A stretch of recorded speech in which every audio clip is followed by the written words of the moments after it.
Everybody, this is Stacy with our unscripted reviews, and we are making the first of our 3 Super Bowl Sunday appetizers. All right, we're turning the oven on to 400 degrees. Bam. We're making a keto-friendly version of tater tots that are not tater. They are broccoli. So we'll have a link to the recipe below using our own breadcrumb recipe that is not really breadcrumbs. So we start out with 10 ounces of broccoli, and I kind of went the lazy route and went to Trader Joe's and bought the riced broccoli. I did rinse it, get a little bit of water in it. Otherwise, you're supposed to boil it. You're supposed to basically blanch it. So you boil it in hot water for a minute, then throw it into cold water so you shock it. Then after that, you chop it up really fine. I didn't want to do that. That's why I bought the riced broccoli. So we pour in our breadcrumbs.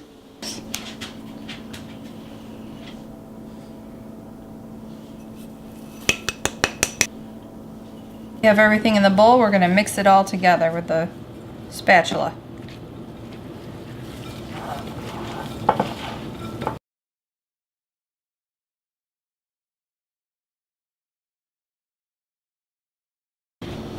Although that doesn't really look like a tater tot.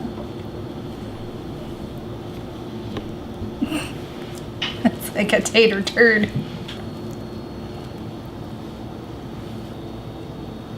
So we finished the first row. I'm going to go ahead and do the rest of them, and we'll be right back.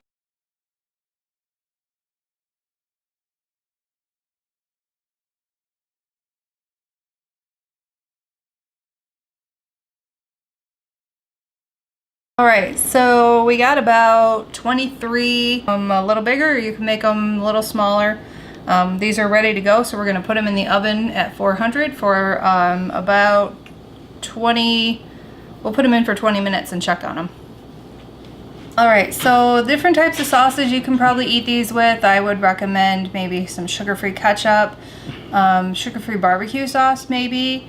If you have any homemade ranch dressing recipes, go ahead and try that. Not real sure what else. Maybe if you like mustard and you can find a keto-friendly mustard, that could be good too. All mustard's keto-friendly. Okay, apparently all mustard is keto-friendly. I don't eat mustard, so I don't know.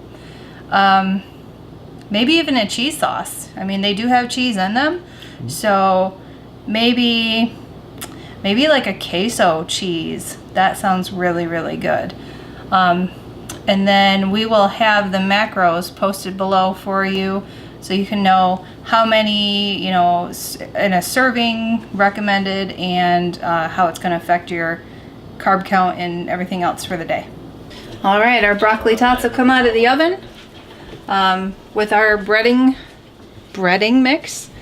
It has some Parmesan cheese in it, so it kind of spreads a little bit, so they look a little more like broccoli blobs. But let's go ahead and give one a try. Break pretty easy.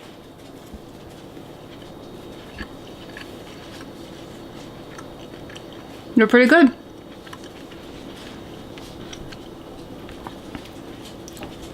They're really good, actually. By themselves. But I would definitely think if you dip it in something else, it'll be even better. What do you think? Does it taste like broccoli? No. Does it taste better than broccoli? It's not comparable, I don't think. It kind of like has the side taste of broccoli, but if a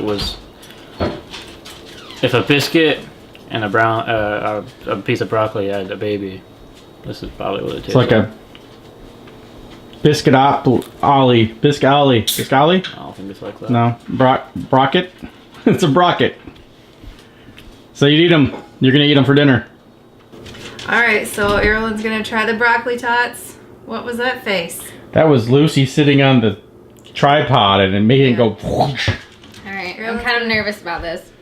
Definitely They're actually smells good. Like... You know what? Before you do that, you should know that there's broccoli in there. I know that. It's called a broccoli tot. Broccoli's good.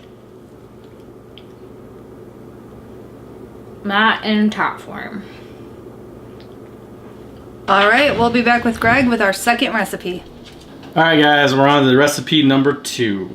This one, you're gonna need some dill pickles, the baby kind. You're gonna need some bacon. Do I have your full attention? Cream cheese, staple of all good keto recipes. These are the baby pickles that I'm using. You're gonna need some garlic. And you're gonna need some cheddar cheese. So, lots of cheese. Bacon wrapped, baby dill pickles. These are gonna be good. All right, now this, you're gonna wanna use, well, you can use any kind of bacon you want. You can use the thin bacon. I have the thick cut here, but because of the fact that we don't wanna overcook this pickle, it's gonna probably explode if we cook it long enough with the thick cut bacon. So I'm gonna go ahead and pre-cook this a little bit, probably like 10 minutes, just to get it about halfway there. And then we'll come back and we'll do some combination stuff. Go back, guys. All right, so I went ahead and cheated and got ahead of you a little bit. Baby pickles. We're gonna go ahead and slice them lengthwise. So you get 2 halves. Then I used a grapefruit spoon. You can use a knife. Doesn't really matter. I find this safer because I'm gonna hurt myself less with this than a knife. And you just want to pry out, cut along, and basically remove the innards of the pickle. I know, I'm sad. You can save these, make them into a good relish or something like that. I usually eat them. But once you get the inside out, into the inside out, you end up with basically a cavity that you can use. And that's where all the other stuff is. I mentioned the bacon. Pre-cook that a little bit. Make sure it's still bendable, which it is. Then we're taking a whole 8 ounces of cream cheese, softened, combining it with 3 half a cups. My assistant didn't set that up very well. So there's 1/2 cup, 2 half cup,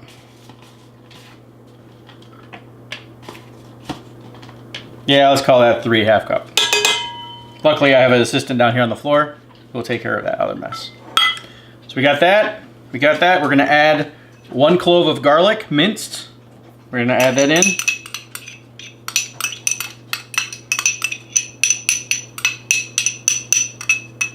I like to add a little salt and pepper. You don't have to. I don't know where my shaker is. A little salt. A little grinding black pepper.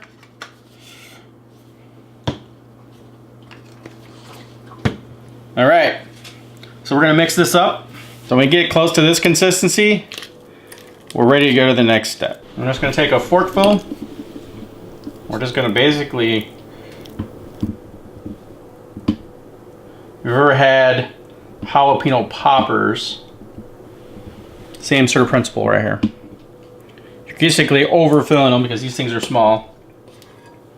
You can use bigger pickles if you want, but generally these are finger foods. So you're gonna give them a nice little taste, make them come back for more. They don't have to be pretty. Bacon's gonna hold everything together.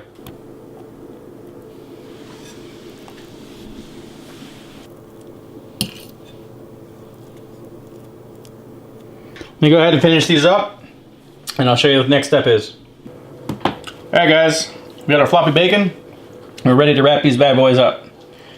So let's go ahead and start like this, and we're just basically twisting and turning, and we just want the bacon to basically sit on there so when it gets nice and crispy, it's going to be delicious.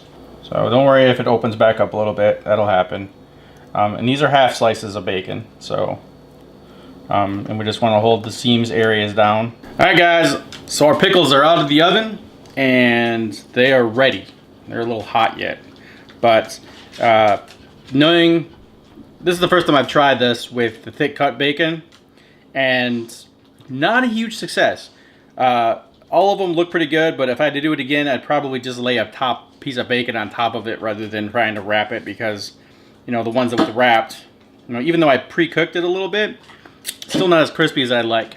But nevertheless, my friends will eat these things up, especially because I think they're probably jalapenos underneath. And so when they bite into a pickle, they're going to go, what the hell is that? So that's going to be great. But let me find a good one here. This one looks like it's a mess. This one looks like a pretty good one. And it's hot. So I'm going to have just, I think I might just going to pop the whole thing in my mouth and hope for the best.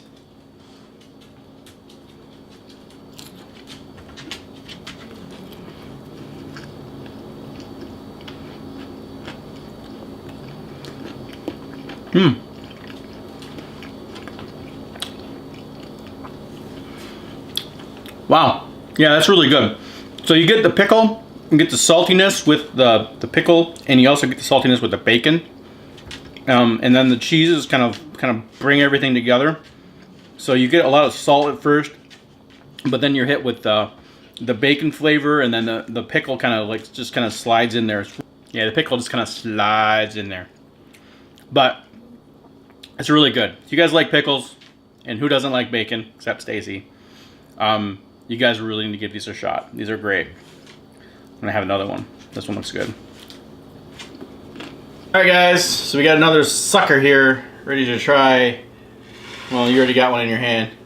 I've already had a couple of She's them. already eaten a couple, They're pretty so good. they are delicious. What do you like about the best? The pickle. You get that saltiness, right? I like the crunchy bacon. The bacon, yeah. And then the cream cheese makes it kind of sweet, and Yep. then pickle makes it kind of sour. It's like boom. All in one. It's like an It's explosion really in your mouth. good. It is. I was waiting for Stacy to say something or mock something dirty.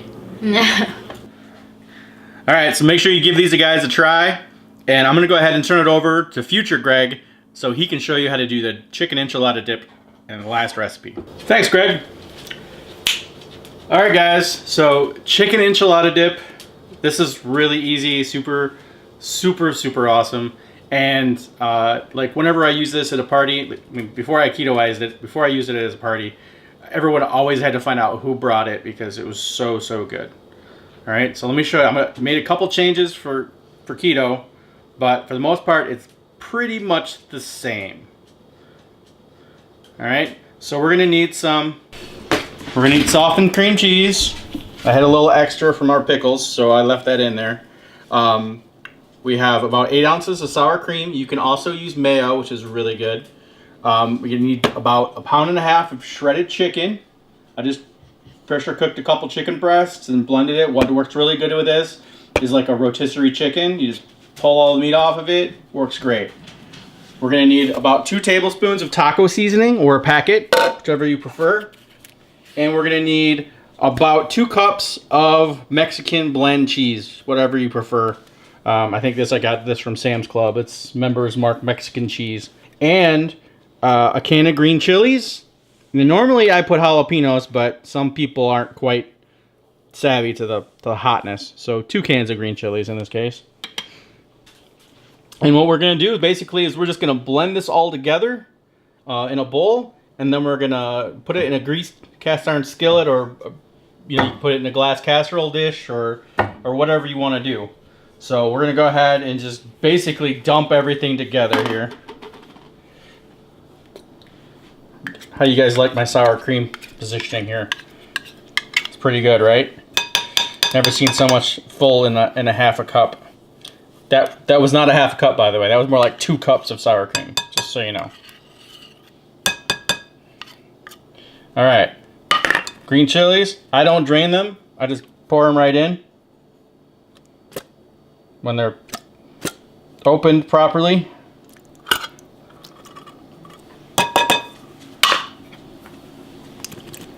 Well, looks like the person that opened these for me was consistent.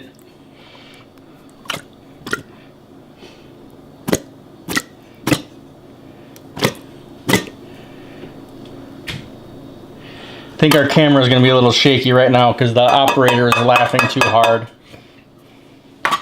2 tablespoons of taco seasoning going in. And I'm just going to mix this first. You don't need that spoon. Gotta make sure that cream cheese gets incorporated. Cream cheese on the counter. That's deliciousness. That's going in. Alright, when you get about that consistency, let's just throw the chicken in. Feel free to get in there with your hands, but this chicken's hot, so I'm not gonna do that. Alright, once everything is fully incorporated, I need some spray. I gotta spray that. You're gonna throw this in a preheated 350 degree oven for about 30 minutes.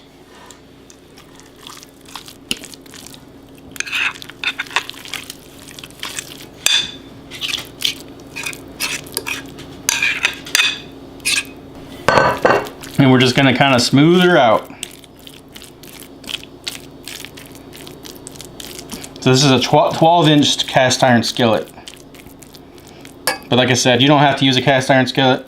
You're gonna bake it uncovered for like about 30 minutes. Just to let all the flavors kind of blend. Then you can serve this to your non-keto friends with tortilla chips, which is what we used to eat all the time. But now we eat it with fathead crackers. We eat it with broccoli tots. Maybe some keto breadsticks would be good. Low carb tortillas.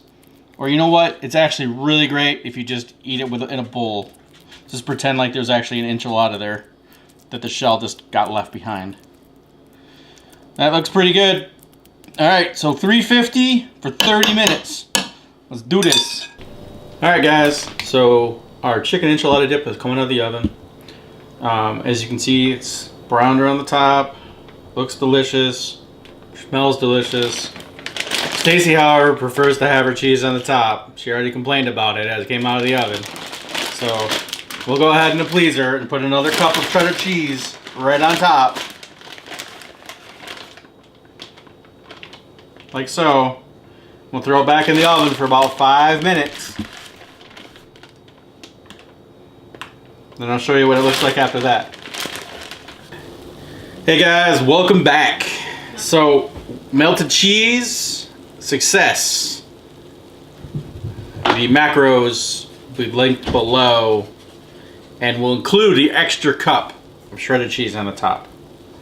We'll call it Stacy's Alteration or something like that. Anyway, super hot, but it should come in here. So you can serve it right out of this pan, which is awesome, right? I'm just gonna take some spots in the middle and you can see how warm and cheesy that is. And all the chicken in there. Stacy's gonna kill me for, but let's get a bite with some pepper action. Now I prefer with a little bit more bite, but Stacy consumes most of this, so I make it the way she likes it. Alright, nice piece of chicken, hot. Smells delicious.